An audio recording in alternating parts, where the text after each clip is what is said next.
ఒక్కొక్క వైసీపీకి ఇంకెవరో మనం కంట్రోల్ చేయలేదు. అంత ఇప్పటికే చెప్తున్నాం, దయచేసి దాడులు మానుకోండి, క్షమాపణ కోరుకోండి, శరణం కోరుకోండి. లేదు రణమంటారా ఒక్కొక్కడికి ఈ రాష్ట్రాన్ని తరిగి కొడతాం. నాడు బ్రిటిష్ అనే తరిగి కొట్టామో అదే స్ఫూర్తితో ఆంధ్రప్రదేశ్ రాష్ట్రం నుంచి ఒక్కొక్క వైసీపీ నా కొడుకుని తరిగి కొంటాం.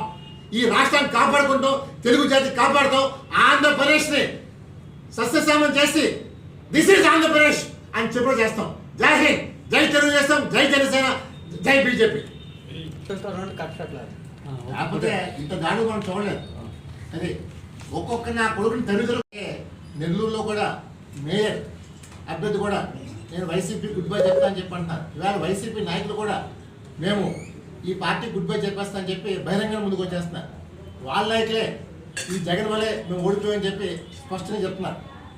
అట మన ఐఏఎస్ ధనుంజయ రెడ్డి మమ్మల్ని పడుచుకోలేదు, మేము ఓటమి కారణం జగన్మోహన్ అని చెప్పి ఇవాళ అన్ని జిల్లాలని బహిరంగంగా చెప్తున్నారు. అందువల్ల నిన్న పేరుని చూసినట్లయితే ఏదో టీడీపీ వాళ్ళు దాడులు చేస్తున్నారు, మమ్మల్ని బంధించడానికి చెప్పి పెడుతున్నారు. 5 సంవత్సరాలు మీరు దాడులు చేసి రాష్ట్ర సర్వనాశనం చేసి సాక్షాత్తు చంద్రబాబు నాయుడు జైల్లో పెట్టారు. మీరు మాట్లాడుతున్నారు. ఇవాళ ఈరోజు ఈ రాష్ట్రాన్ని కాపాడాలనే ఉద్దేశంతో ప్రజలు టీడీపీ, జనసేన, బీజేపీ భ్రమణం బట్టి ఇంకా మీకు సిగ్గు లేకుండా ప్రజలు మోసం చేయాలని చూస్తున్నారు. నేను చెప్తుంది ఒకటే, వైసీపీ నాయకులు ముఖ్య జగన్మోహన్ రెడ్డి శరణమా రండమని చెప్తాం.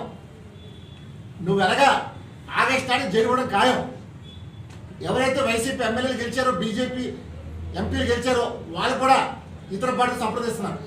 సో డెఫినెట్గా ఆగస్టు నాటికి, ఆగస్టు 17 నాటికి వైసీపీ పార్టీ పూర్తిగా ఖాళీ అయిపోతుంది. ఆంధ్రప్రదేశ్లో వైసీపీ జెండా కానీ ఏది గమనం చేస్తున్నారు. ఈరోజు ప్రజలు మీ పైన అసహించకుండా, సిగ్గు లేకుండా ఈరోజు ఏదో టీడీపీ చంద్రబాబు నాయుడు ఎప్పుడు టీడీపీ కార్యకర్తలు కానీ నాయకులు కానీ దాడిని ఎప్పుడు చెప్పలేదు. డిసిప్లిన్ ఆఫ్ పార్టీ ఈ భారతదేశంలో కానీ ప్రపంచంలో కానీ ఏదైనా ఉందంటే టీడీపీ మనం చేస్తాను. నాడు ఎన్టీఆర్ పెట్టినప్పుడు పార్టీ తెలుగు జాగరణ పెట్టిన పార్టీ, ఆ పార్టీ మూర్త బలం ఎవరు ఏం పేరు మనం చేస్తాను. ఏదో టీడీపీ పార్టీ అయిపోయింది అనుకున్నారు. నేను నాడు చెప్పాను, మేమే గెలుస్తామని చెప్పాను, ప్లీజ్ స్వీప్ చేస్తామని చెప్పాను, చెప్పిన దేశం. ఈరోజు ఆంధ్రప్రదేశ్ రాష్ట్రాన్ని స్వర్ణాంధ్రప్రదేశ్ చేయడానికి చంద్రబాబు ముందుకు వెళ్ళబోతున్నారు.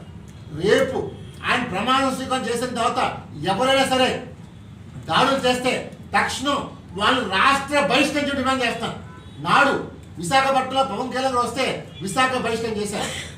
ఎక్కడికి వెళ్ళిపోతే అడుగుతున్నాం. దాన్ని ఒకటే వినిపిస్తాను, టీడీపీ పైన ఎవరైనా దాడులు చేస్తున్నా జనసేన మనం చూసాం, పిఠాపురం వర్మ గారి గురించి దాడులు చేసే కారణం. ఎవరైనా దాడులు చేస్తే మాత్రం ఇలాంటి నా కొడుకుల్ని ఈ రాష్ట్రం నుంచి పంపేమని చెప్పి పిలిపిస్తున్నాను. ముఖ్యంగా పోలీసులు ఇప్పుడే మైండ్ సెట్ మార్చుకోండి.